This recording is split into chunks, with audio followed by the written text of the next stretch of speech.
So I am going to be leaving this picture here. I want you guys to have a better understanding on what I believe Barcelona's starting 11 is going to look like for the next season. This is going to be my idea. I think that Lamine Yamal is going to be on the right wing position, Nico Williams on the left, Raphinha in the number 10 role, Lewandowski up top with our double pivots being Pedri and Bernal, and in the back we'll have Jules Koundé, Cubarsí, Inigo Martinez, Alejandro Balde with Joan Garcia as our goalkeeper. So this is the most up-to-date lineup that I think is going to be happening under the guidance of Hansi Flick. Now, I know that many of you guys are going to have questions about, like, why is Marc Bernal next to Pedri? How does that even make any sense? Like, what happened to Frankie? What happened to Casado? What happened to Eric Garcia? And I understand that. I understand that maybe some people would even want to see Gavi next to Pedri. But I think that with us having Bernal back, knowing that he was like a starter under Hansi Flick in the beginning of last season, Marc Bernal is a player that Hansi Flick does rely on and does count on. Bernal has the height. He has the anticipation. He has the interceptions. With Marc Bernal coming back from his ACL injury, this is a brand new signing that Barcelona is technically going to be having in the summer. And for sure, having a mix between Bernal and Pedri in the double pivot position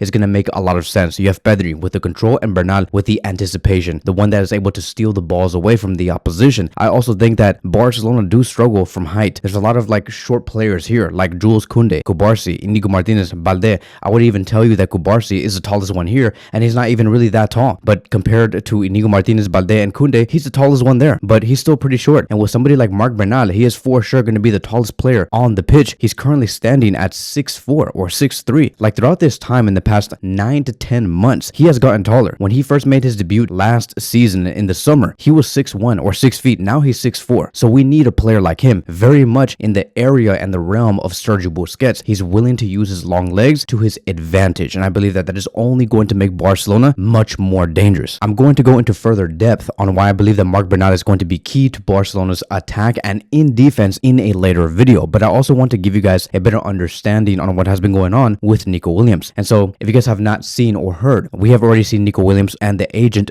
talk to Barcelona and Deco already. Nico is clearly very frustrated with the fact that he failed to move to Barcelona last summer, and that is why Nico said, look, Felix Tenta, who is his agent, he said, go look and talk to Deco and FC Barcelona. I want to go to FC Barcelona.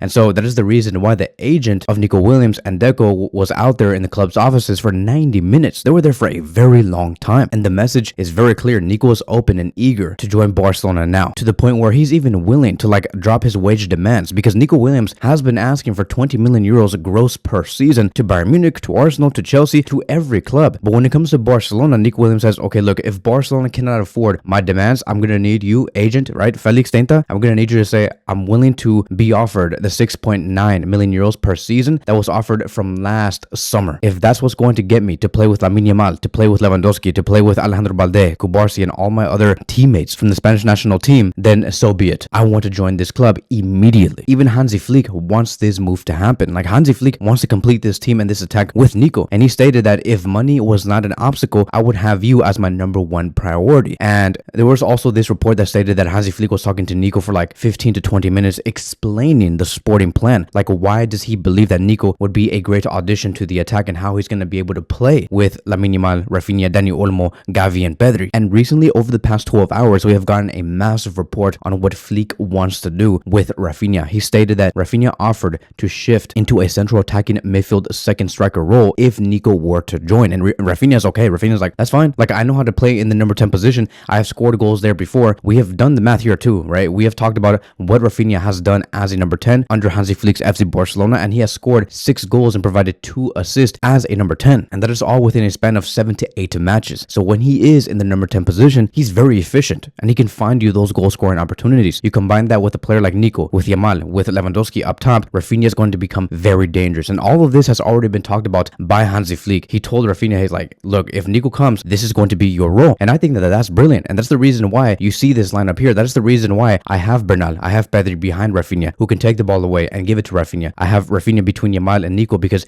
it's going to give you so much verticality. It's going to give you so much counter-attacking opportunities. It's going to be insane. I just think that, like, if you really want to take it like to an extra level in terms of like this lineup specifically, I really wish, bro. And this is not going to happen, but this is just like me like theorizing and what I believe would really be ideal for Barcelona, but it's not going to happen. But I really do wish that Julian Alvarez can join us this summer, because if you have Alvarez up there instead of Lewandowski with Raphinha, with Yamal and Nico, then you have the most counter-attacking team in the goddamn world, bro. It's going to be better than what we have seen through Bayern back in 2013, 14, 15, through Real Madrid, Madrid through 2009, 10, 11, 12, 13, 14, 15, it's going to be better than all of those counter-attacking prime teams. Like having Julian Alvarez on top of Raphinha, Yamal, and Nico is going to be insanity. And so with Flick, right, and his sporting plan, he wants vertical explosiveness, relentless pressing. You get that as of now with Yamal, Raphinha, and Nico behind Lewandowski. So now let's talk about Guille Fernández. So the preseason is going to be starting very soon. And one of the things that is for sure very overdue, like we have been dying to see this player on the first team, it is about Guille Fernández. So players like Pedro Fernández, Juan Hernández, Jofre Torrens, Landre Fade, Tony Fernández are all expected to be there under Flick's preseason and training with the first team. As we discussed before, Ibrahim is also expected to be in some sessions, but most importantly, Guille Fernández is reportedly going to be there as well. According to Sport, this is what they said. Guille Fernández is expected to start the preseason under Hansi Flick with the first team. He will travel with the team in the Asian tour. Guille is eager to stay, although it's a bit overcrowded for his position. He reportedly has offers from Borussia Dortmund and Porto, although he's focused on Barcelona mainly now. No option has been ruled as of now. Okay, so let's talk about what makes this player so special, because I do have some ideas in regards to Guille Fernández, and I think that this is a very special case because just FYI, yes, the number 10 position is very compact. Like Guille Fernández plays in the number 10 position, and even if you want to argue that Guille Fernández can also play in the number 6 position, it makes it even worse because you're talking about Pedri, you're talking about Frankie de Jong, you're talking about Bernal, Casado, etc. And in the number 10 position where I think that he could play at, bro, I'm telling you right now, with Nico Williams coming in and Raphinha going into the number 10 position, you add in Dani Olmo, you add in Fermin Lopez. I don't know where a player like Guille Fernández is gonna fit in. But here's the thing, let's talk about his talent and let's talk about how young he is and just how good he could be, because I think that the long-term plan with Guille Fernández is really gonna pay dividends.